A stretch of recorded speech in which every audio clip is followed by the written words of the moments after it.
Ever got MVP in Deadlock and wondered why did Yoshi not give me MVP in those other games where I clearly overperformed? Okay, that specific one's pretty bad. My name is GlutenSnake, and while I normally do modded content, today I'm gonna teach you the secrets of the MVP algorithm. Digging through the game files, I found the hidden code, and I'm going to impart you the secrets that I've learned. You will learn why this Shiv managed to get MVP and none of his teammates got even key player. And use those tricks to ensure you are the MVP every single time your team wins.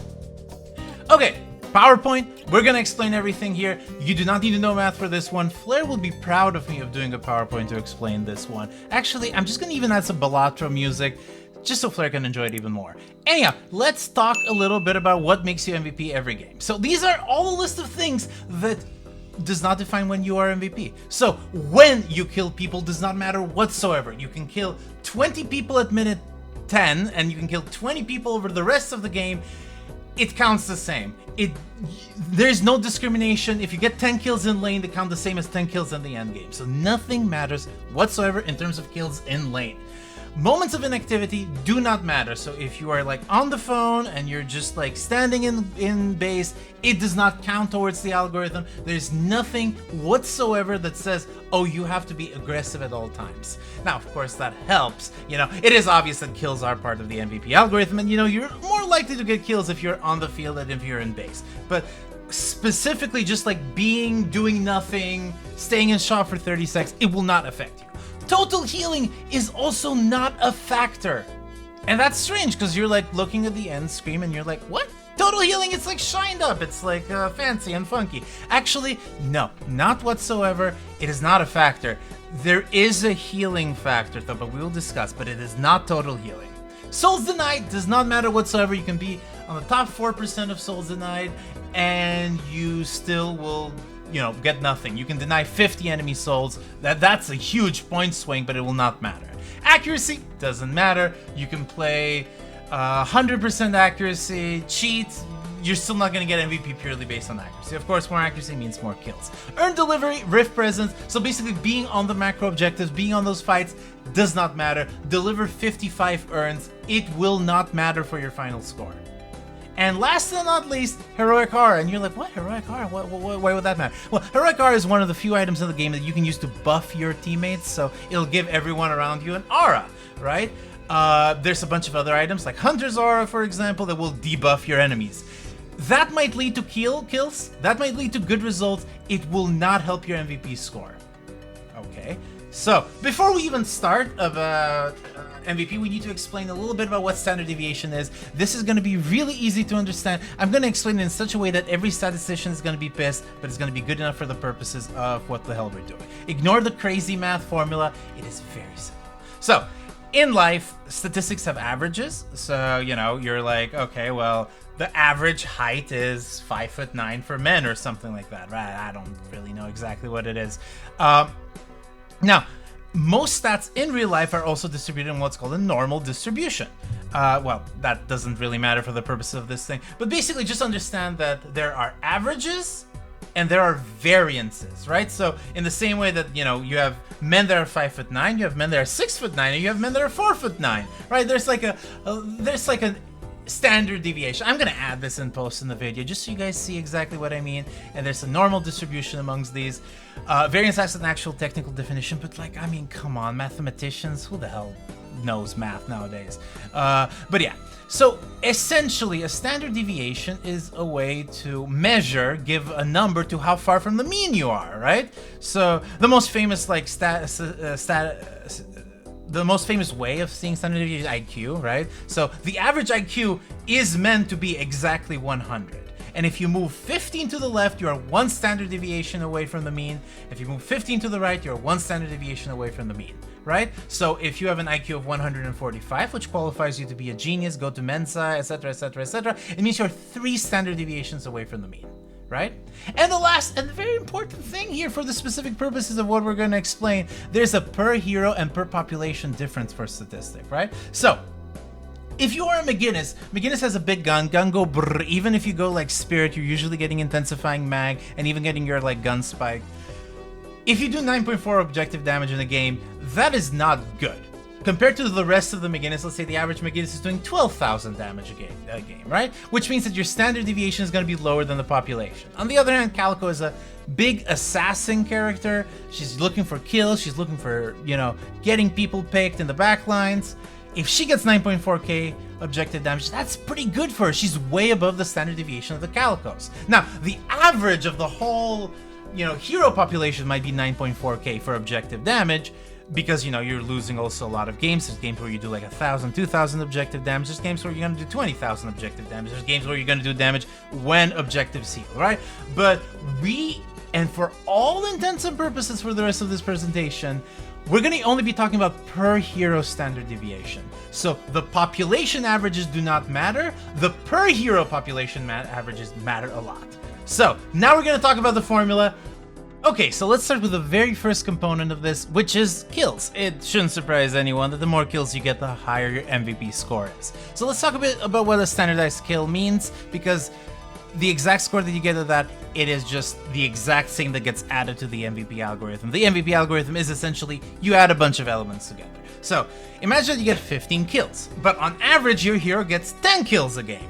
That means that you did a lot better on average than your hero. So you get more points. So you have a standard deviation of how much kills the hero gets, because, you know, some heroes like Yamato is a good example, right? When a Yamato is really ahead, she can be a very, very strong hero, but when a Yamato is really behind, you can kind of ignore her, so might have a very high standard deviation. On the other hand, some heroes like Lash are way more consistent, lower standard deviation, right?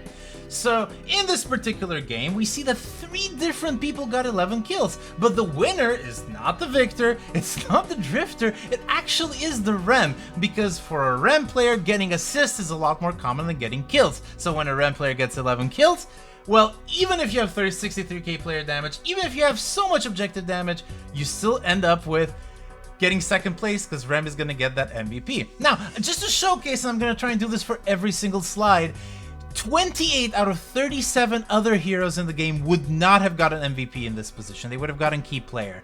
And some heroes, like for example Great Talon, wouldn't have even been key player with those exact same stats. So this is how much the stats matter. Second part is deaths. Shouldn't surprise anyone. The more deaths you get, the worse it is for your MVP score.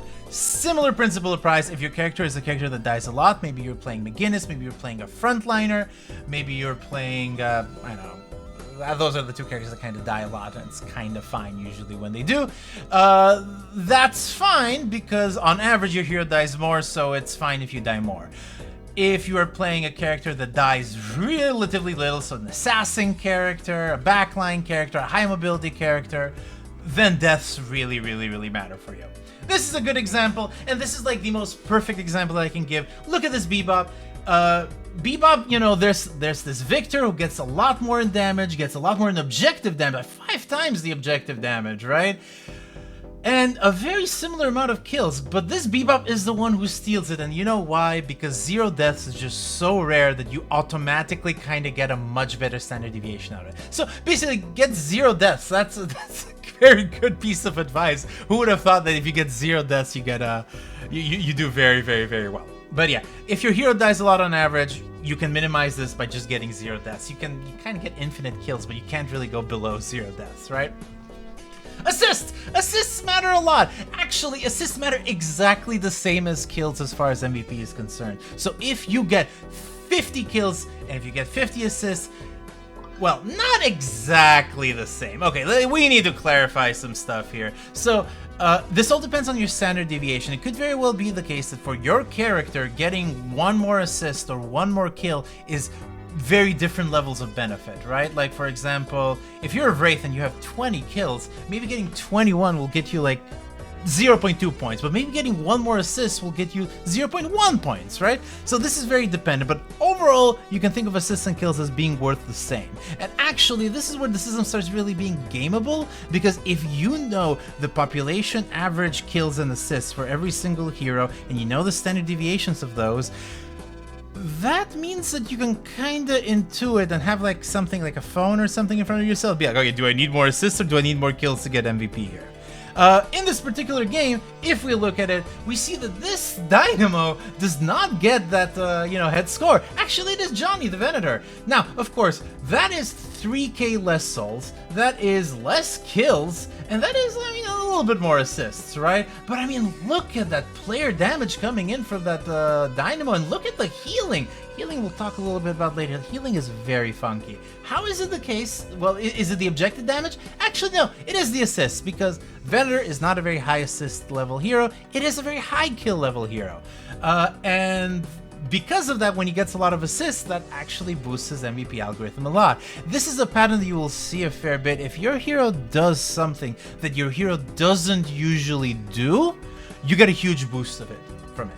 Anyhow, for this particular example, because and there's one thing to be mentioned about assists.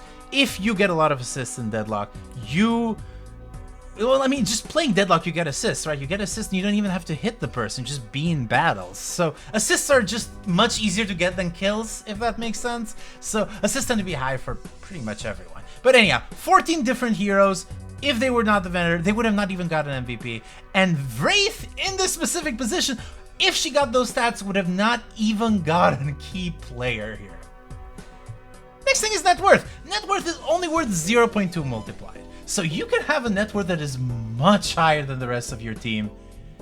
It's not gonna matter almost at all. This is a very tough thing to quantify because it's just so small, it's not very good to find good example. But I wanted to talk a little bit about this specific example here.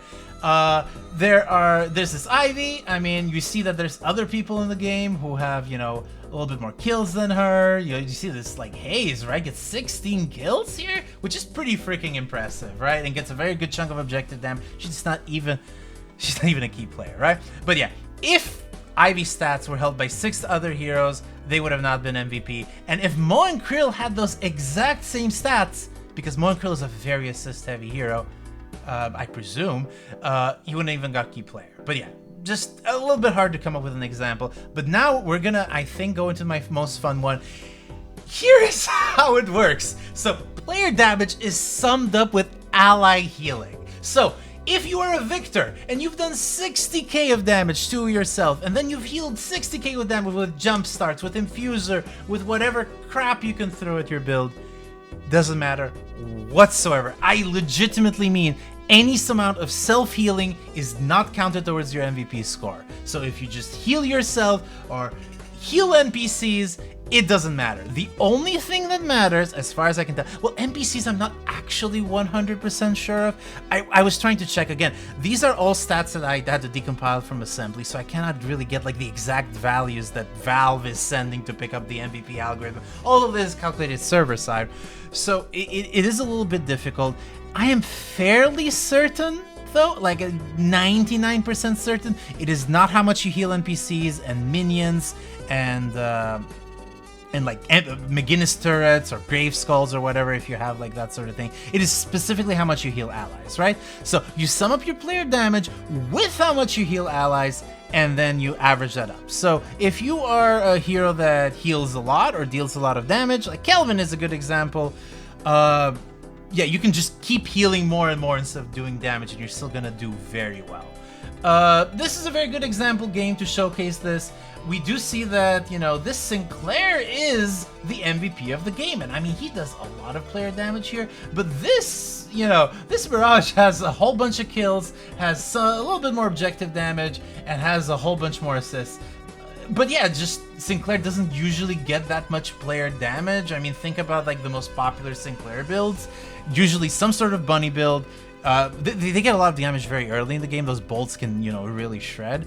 But yeah, ult stealing, double bunny builds, those are the sort of builds that really, really work for Sinclair. So him getting a lot of player damage really, really helps him a lot. In this specific position, 5 heroes would have not gotten an MVP, and Kelvin wouldn't even have gotten key player, presumably because Kelvin just heals a lot. I mean, that dome can do like, thousands and thousands and thousands of healing, right? So that matters a lot over the course of a fight. But yeah, ally healing helps. Healing yourself does not help whatsoever in your MVP score, as far as the game is concerned. And the last stat, another really fun one for me, it is objective damage. Objective damage is counted with a 0.5 multiplier.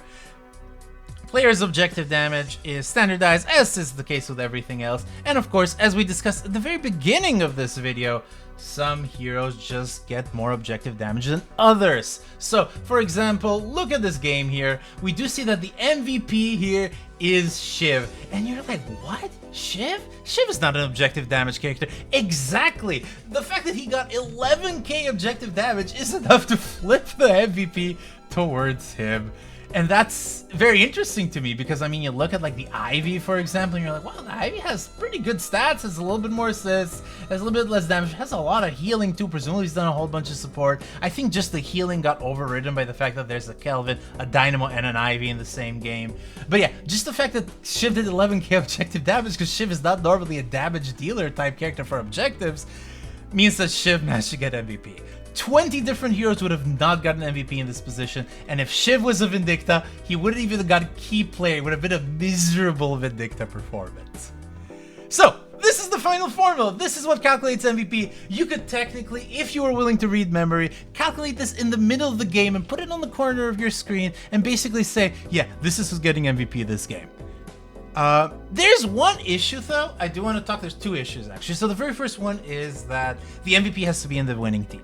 So even if you do fantastic, the best you can do is key player if you're on the losing team. You can get 50 kills, 0 assists, that's my understanding. You cannot get MVP if you are in the losing team. There's a second thing, which is I am not 100% sure what the exact standard deviation is. I ran some math experiments. It's like 95% like accurate, explainable with just the stats of the past 2 weeks. But I think that Valve has a different number in mind. They might calculate it weekly, they might calculate it monthly, they might have calculated it months ago and patches ago and kept the same standardized deviation. But there is a standardized deviation. I don't know for how long the period of time in which Valve is sampling is. What does that mean? You've played Deadlock for a very long time, and you know that, or maybe just a couple weeks, and you know that there's been a bunch of patches and hero changes that might even change the nature of how a hero works, right? Like, for example, in the past couple of patches, Warden has gone from a very gun-heavy hero, although the gun Warden is doing a little bit of a research, and God, I'm doing so many tangents, it's irrelevant. The fact is that Warden has gone more in the tank role, very spirit heavy, presses that ult, resists a lot of damage, gets a lot of damage done towards him, right? He's become a tank hero. What that effectively means is that he's getting less kills. And effectively means that he's also doing a little bit more healing because of that ult healing, right? So that means that his stats have shifted. Now, when does Valve calculate that standard deviation matters a lot, because if you use the past 3 months of Warden stats, you'll get a very, very different outcome to the past 3 weeks of Warden stats, right? So those are two things that you need to know. But yeah, in theory, this is the whole MVP score. Nothing else other than this. These are all very...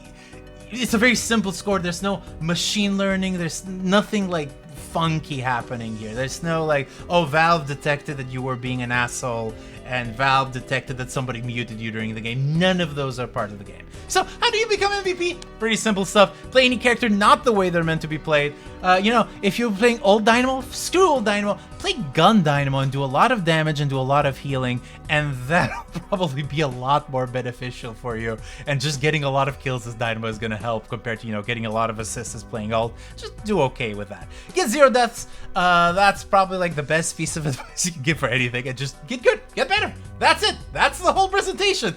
That's how you get MVP in Deadlock. Thank you so much for attending our first ever presentation, folks. I hope you really enjoyed it. Don't forget to like and subscribe. If you enjoyed this video where we talk a little bit about the nitty-gritty of Deadlock, you should check out this other one where we made a battle royale in Deadlock and talk a little bit about how exactly we modded this incredible game mode within such a closed alpha game. Thank you so much for our patrons and have a good day, folks.